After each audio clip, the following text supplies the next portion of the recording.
Hi guys, right, I am in a really weird lighting situation. I'm sat at the top of the stairs because Livy's asleep in our room just there, but I thought I'd film this quickly while she's asleep. So I've been asked to do the controversial parenting tag that is currently going around on parenting sites, on YouTube, etc. So I wrote down the questions that they want you to kind of say your opinion on, and I'm just going to say my opinion on these particular questions. So first one is pro-life or pro-choice. I guess I'm pro-choice purely for the fact of I believe that sometimes bringing a baby into the world is not the best of ideas. I mean, it might be a violent relationship, it might be through incest, rape, that kind of thing where it wasn't really your choice. It could be just generally that maybe you can't financially afford to bring a baby into the world at the moment, or that, you know, maybe you're just not in that kind of right place. You may not have a settled home, you may not have a job at the moment, you may not be in the right frame of mind mentally, you may be going through some stuff physically. You know, there's a lot of reasons why a baby at that point may not be the best option, and I believe everyone has that choice that they can make it. Me personally, myself, I can never see myself making the decision to terminate a child. I even said to Matt when we found out we were pregnant with Libby, it does not matter what kind of disability that Libby would have, I was going to stick by that child no matter what. And if he didn't feel he could do that, that was his choice, but I was going to stick by my child. And I did say the only ever reason I may terminate a child is due to health issues. So if they were going to be exceedingly ill to the point of they may only live maybe a matter of seconds or something like that, I didn't feel it was right to bring a child into the world, to put them through pain and anguish, to not live a reasonable life, if that makes sense. And I'm probably not making any sense, but like, I explained to him that if she had a disability where she was just a soul in a body and she couldn't have kind of any form of reasonable life. Now I know I'm going to get slaughtered for this, but do you know what I mean? I meant like, if she needed 24-hour care, she couldn't communicate, you know, she couldn't do anything for herself, she couldn't breathe for herself, she couldn't eat for herself, that she couldn't communicate, she couldn't do nothing, so basically she was just a soul stuck in a human body. I would feel like I wasn't giving her the chance to have a life. That I know personally myself, if I was to suffer something that made me,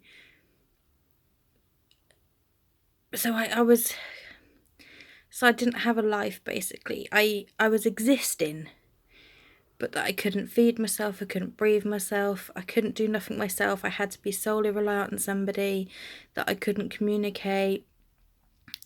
I don't feel that would be, in a way, a life. It would just be an existence. But I understand like children that have medical issues where their brain is fully active but they maybe not be able to feed themselves, etc. To me, that is a life.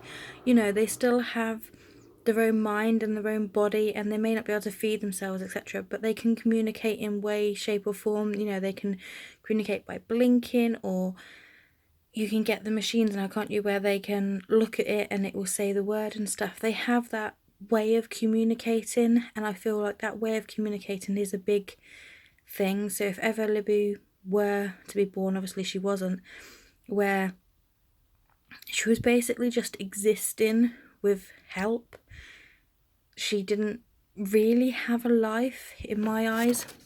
That would have probably been the only reason that I would have possibly terminated.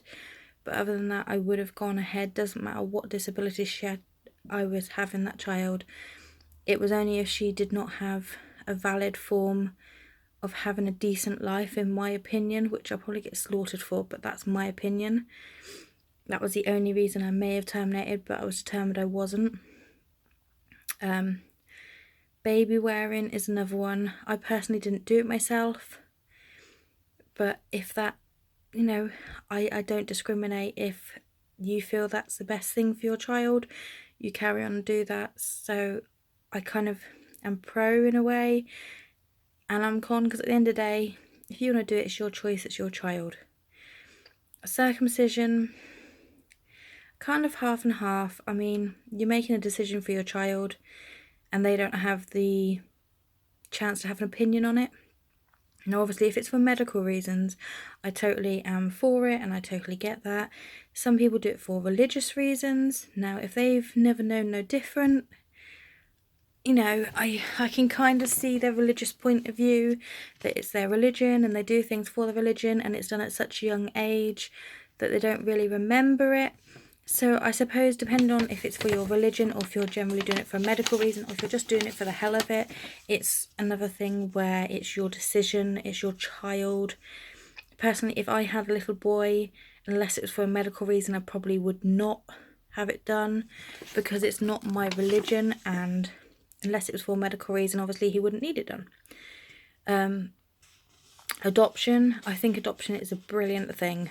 You know, there are people in this world that are in a situation where they get pregnant and they may necessarily not feel they are going to be the best parent, or they may have been got pregnant in a way that was not their decision, through rape or, you know, through being kind of peer pressured into it, stuff like that.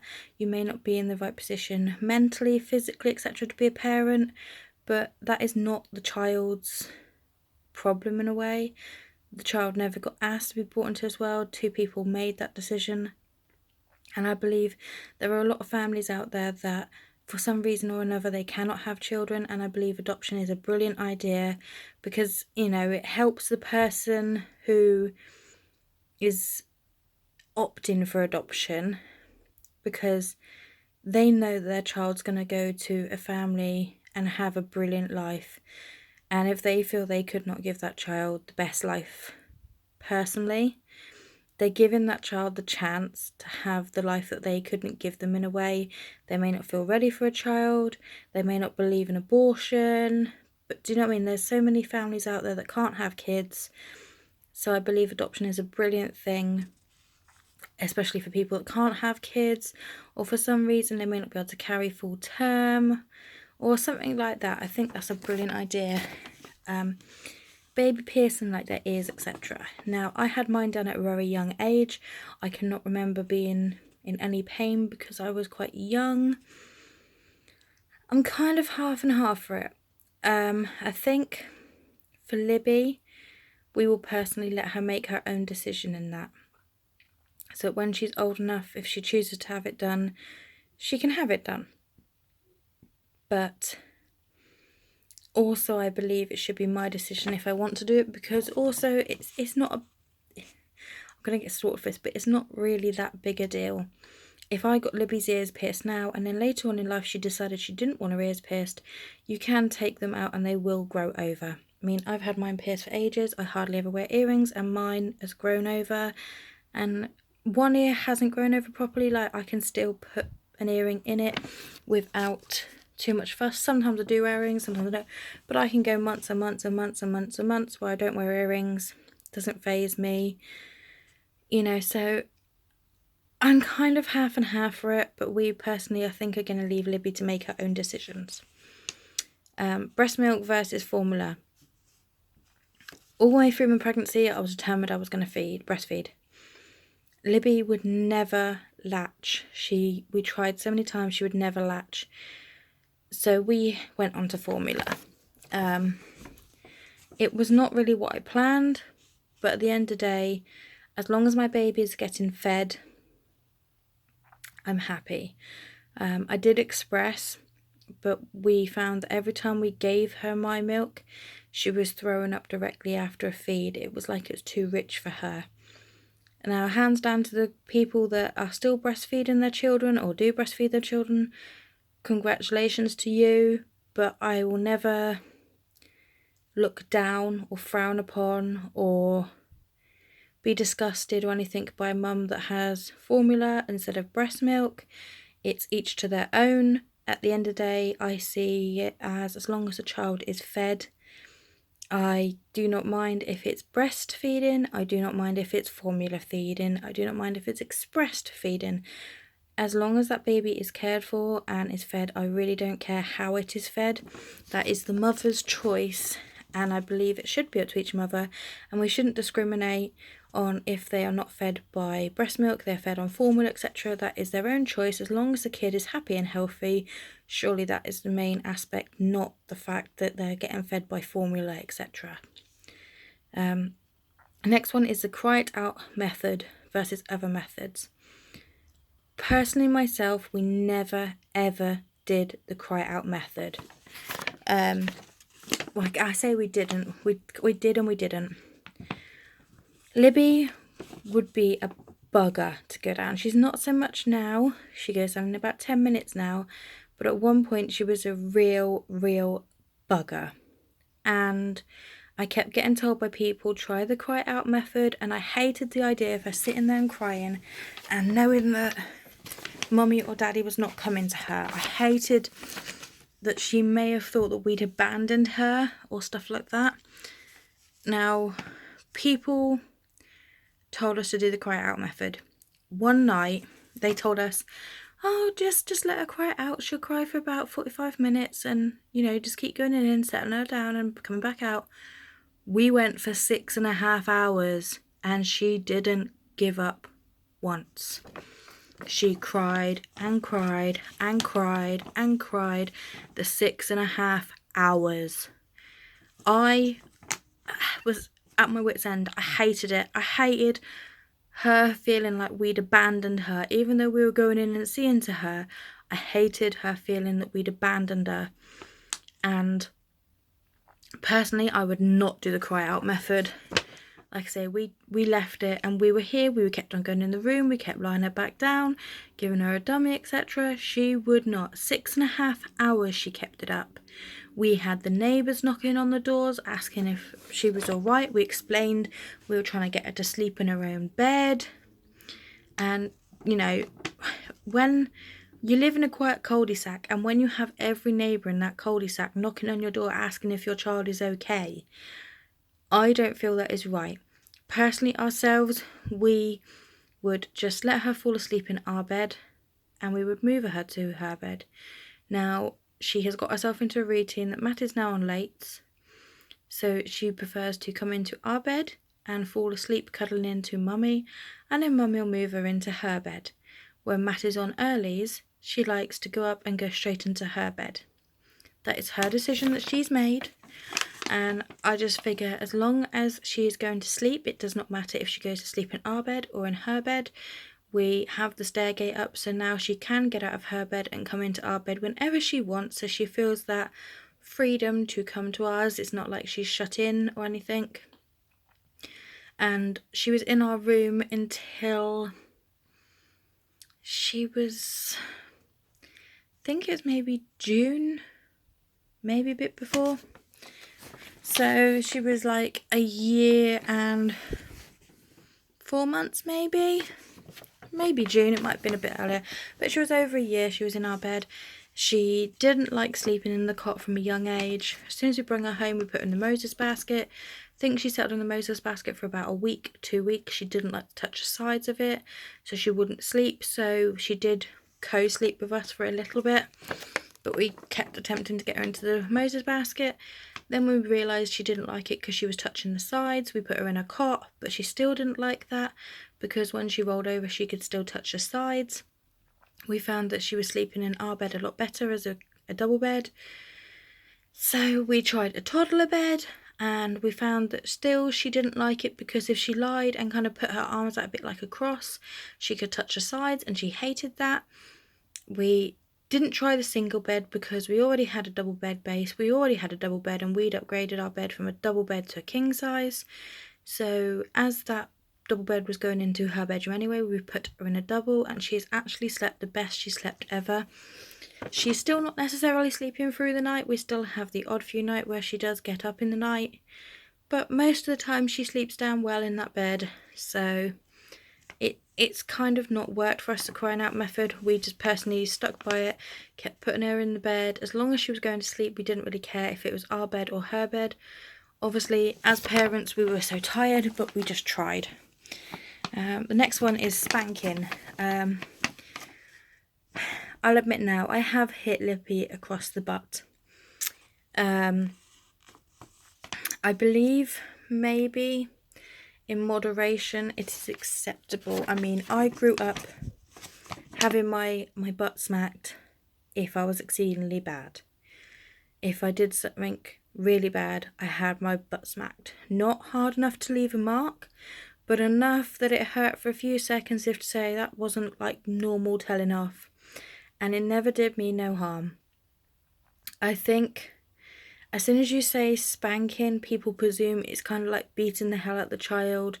It's not necessarily that, but again, I think it's one of those things where it's each individual adult to their own choice. Like I say, personally, I have smacked Libby across the bum a few times. If she bites me, I do bite her back. Not hard, but enough that she can feel my teeth on her skin, so she can kind of go, ow, that hurts. So she understands that, you know, if it hurts her when somebody else does it, it's going to hurt somebody else when she does it to them. And she has actually stopped biting. She bites every now and again. And as soon as she goes, ow, that hurts, you know, she knows she's done wrong. She does hit us every now and again. And when she does that, she does get a smack on the hand. You know, we do tell her no, first of all, or don't smack. But sometimes she does get a smack on the hand.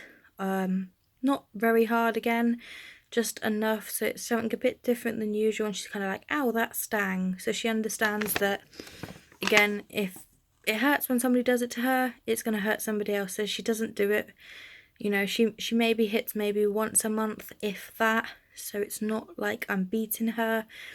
And like I say, she hardly bites now. She does learn a lot of time now with no or ow, that hurts. So I think, again, it's each to every personal mother, father, caregiver. And co-sleeping. We did actually do a bit co-sleeping. Like I say, Libby would not go down in the Moses basket. She would not go down in the... I'm just checking on her, guys. She would not go down in the cot. She absolutely hated her cot. We actually got rid of it in the end. The only thing she did sleep in eventually was the travel cot. She would not go down in a wooden cot, so we ended up getting rid of the Moses basket, getting rid of the wooden cot. She slept in her travel cot, and then she migrated into the double bed. I think co-sleeping, again, it's every mother's choice. I think as long as it's done safely, I cannot see no harm in it. Personally, she did co-sleep with us a few nights, especially after she'd been ill. She just wanted that reassurance that when she rolled over, she could feel daddy or she could feel mummy. So I think, again, it's just personally up to each individual parent. The next one is homeschooling versus private or public schooling. I think either way, as long as a child learns what they need to learn. Homeschooling, I think, as long as they are socialised, which is obviously what they would do in a private school or in a public school, I believe there's no problem with that. As long as they learn what they need to learn and they socialise, I don't see the problem with that. Private schooling, again, if that's your decision, obviously it's a lot more money, but if that's your decision, if that's what you feel is better, your choice. I personally went to a public school. I hated every minute of it because I got picked on from day one, but bullying is something that always happens in school. You will never ever find a school where not 1 ounce of bullying happens. We would like to hope and pray that we raise our children not to bully, but obviously at some point they probably will get bullied. It's just how you deal with it. I will definitely be on the lookout when Libby goes to school for bullying and put a stop to it straight away. I personally hated every minute of my secondary school. I was picked on from year 7 till year 11. I absolutely hated it. I didn't want to go to school. You know, I was picked on constantly, so I would never wish that upon anyone, and I would never wish that on Libby ever. And hopefully if I see the signs of her being picked on, or any signs of her being picked on, I will hopefully try and nip it in the bud as soon as I can. And I'm hoping that she will never bully anyone else, but we can only wait and see what it's like, because obviously she's quite young at the moment. Vaccinations. I've actually let Libby have all the vaccinations. Personally, myself, I never used to have the flu jab. I had the flu jab when I was pregnant, and I've never had it since. Vaccinations, there's always going to be good and bad about everything. Personally, in a way, I believe that even if you don't have the vaccinations, your child is still open to those, I guess you'd call, diseases or illnesses.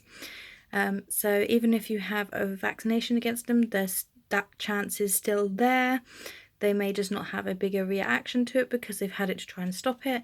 But personally, I think that, you know, it's a person's individual choice again. I've chose to let Libby have hers. That is my decision. Again, it's up to each individual child and their parent of how they feel their child is going to deal with it. Medicating children is another one. Personally, we only give Libby medication when she really needs it.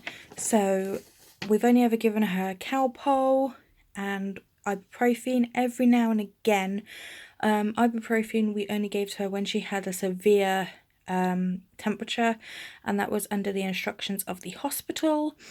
We had to watch her for 24 hours and give her Calpol, and then 3 hours later give her some ibuprofen. And I think we only gave her 2 lots of ibuprofen that night, and I think it was like 3 or 4 lots of Calpol that night. We did it the way the hospital and doctors told us to do it. Since then, she's only ever had Calpol when she's been really poorly or had a really bad high temperature. When she was born, she did have antibiotics because she struggled to keep her blood sugar and she struggled to keep her body temperature due to the shock of being born so fast, and also because she had pooed in the womb and swallowed some of it, it was poisoning her from inside. So she did have antibiotics to counteract the effects of that. She only had it for about 2 days when she was born. And the only other medication she's had Gaviscon when she had reflux, which again was prescribed by the doctor, and she's actually grown out of that and she hasn't had Gaviscon for a long time now. And the only other thing she had tonsillitis at one point, so she did have some antibiotics for that. So we only ever medicate her with stuff that the doctor has told us to, or we do give her Calpol when she's got a very high temperature or she's ill in another way to do that. The next question is cloth versus disposable diapers. Personally, myself, I use disposable. I know they are bad for the environment, but I do try and recycle or reuse or upcycle anything I can. So I feel in a way I'm doing my part to help out, even though I'm not with the disposable diapers. I'm doing the best I can. Disposable were just easier for us. I never really would have got on with cloth ones, I don't believe. My mum used cloth ones with me, but I just feel it wasn't right for me. Disposables were easier for me. So yeah, I personally use disposables, but again, it's up to each individual parent. I believe if you feel happier with cloth ones, that is your choice. Personally, I went with disposables.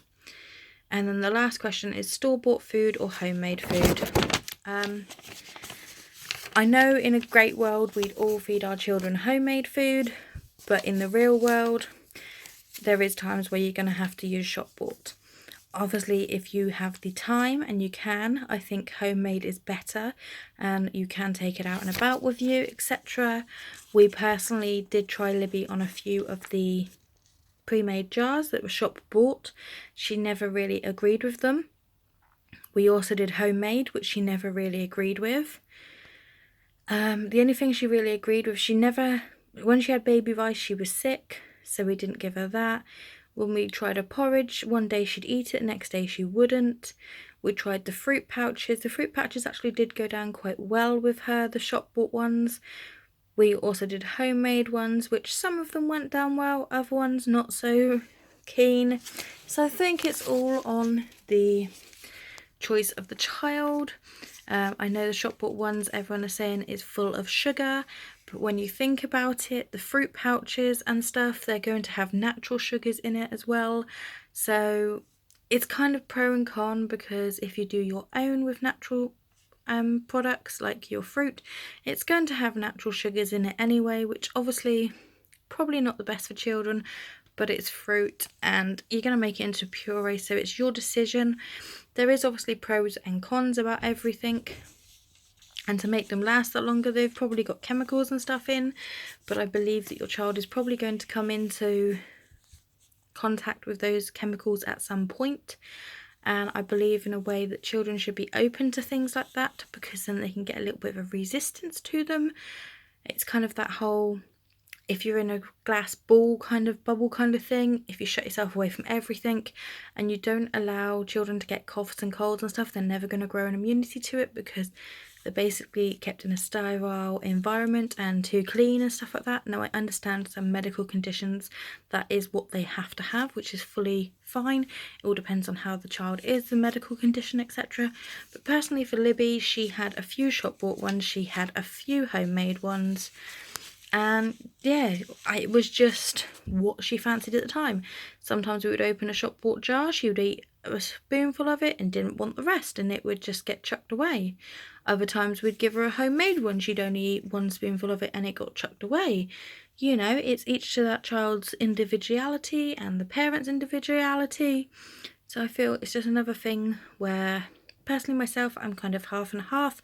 I'm more neutral on it because neither of them fazed me. Libby still now has fruit pouches every now and again for a snack, but most of the time she chooses yogurt or cheese, which I really don't care if she chooses that. That's her decision. At least she's eating, and she's eating relatively healthy.